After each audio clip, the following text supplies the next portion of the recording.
So with Dream League Season 21 done and dusted, the final Tier 1 event before TI, I want to try my hand at doing some different sort of content.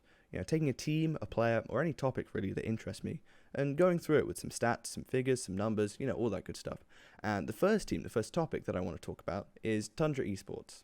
Now, Tundra will be coming into TI as defending champions, obviously, winning TI 11 in maybe one of the most dominant main stage performances we've ever seen. But they haven't really followed up on it this year. They did win Bet Boom Universe at the start of the year. It's a Tier 2 event, but they haven't won anything else. Their best performances have been 3rd at Bali, 5th, 6th at Berlin, 4th at Dream League Season 19. Not really what you'd expect from TI winners. They also finished 3rd in DPC points, meaning they get a free ride to TI. But at the start of September, Tundra made an announcement that shocked quite a few people. Saxa, their 4th position player, will be taking an extended break to deal with a health issue, and Topson, 2-time TI champion and one of the most revered mid players of all time, will be coming in his place, and 9 would be moving over to the 4th position to fill that gap. Now, I'm sure I speak for everyone here when I wish Saxa the absolute best in his time off. It seems like it's been an issue that he's been struggling with for some time now, and I hope he takes as much time off as he needs, and only comes back if and when he's fully ready to do so. But what I really want to focus on in this video is Topson and 9, the two biggest changes that Tundra have made to their roster going into TI. Now, starting with Topson, his reputation precedes him. TI 8, TI 9 champion, first back-to-back champion, but outside of those two victories, he's never won a Tier 1 or Tier 2 event, aside from standing in for Tundra at Bet Boom Universe, but he only played one series, you can't really give him that. And also, to add on to that, he hasn't played an international tournament in over a year. Dream League Season 21 was the first event that Topson has played against international teams since Last Chance Qualifier for TI 11 last year, and before that, not since TI 10 had he played against international teams. Now, going back to these Last Chance Qualifiers for TI 11, you may have expected Topson to have some rust. He hadn't played an international event in almost a year, so let's have a look at his stats from that tournament. Topson averaged 9.33 kills per game, which was the second highest of any player and first among mid laners. He also was second in average kills at the 10-minute mark and first in average kills at the 15-minute mark. He also went 3-1 on Primal Beast, which at the time was the newest hero into pro play. He averaged 12.5 kills, 4.5 deaths and 14.25 assists in his 4 games on the hero. He also played some of the classics, the Topson Monkey King, the Tiny, but also some of his odd mid picks like Oracle and Eng. And even though T1 finished 5th, 6th and ultimately missed out on their chance for TI, it was clear from the stats, but also just watching the games, that the time away hadn't affected Topson at all, and he was still able to perform at a world-class level as one of the best mids in Dota. It's probably one of the main reasons why Tundra felt so confident about bringing Topson in just a month before TI, and he repaid that faith at Dream League Season 21. He ranked 5th among all players in average kills and 3rd among mid laners.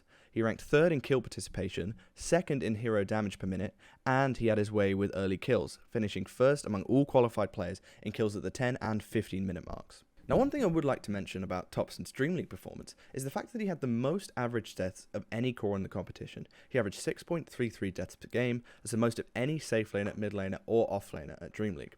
Now, this is interesting, it might be a cause for concern, but there are two things that I'd like to point out about this. First of all, Dream League Tundra played a strategy that heavily favoured Skeeter's farm over Topson's.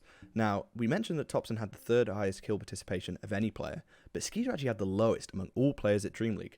Now, this means that they're going to be taking a lot of 4v5 fights, and as a result, Topson's going to suffer more deaths. And second of all, this has kind of just been Topson's playstyle forever, really. He doesn't really care about deaths, he doesn't really care about self-preservation, whatever it takes for his team to win the game, and usually that's this hyper-aggressive, initiating style that he loves to play. Now, moving on, I want to talk a little bit about 9. He's a player who had to move from mid into 4 to accommodate Topson's entry into the team. Prior to Dream League Season 21, 9 had never played support for a professional team, but many theorized that he'd be pretty suited to the role due to the natural playmaking similarities between the mid and the POTS 4 position, as well as his hero pool. This guy's been playing Kotl, Spirit Breaker, Winter Wyvern, these kind of support heroes, and taking them to the mid lane his whole career. And it seems that Tundra were very keen for 9 to be as comfortable as possible in his new role.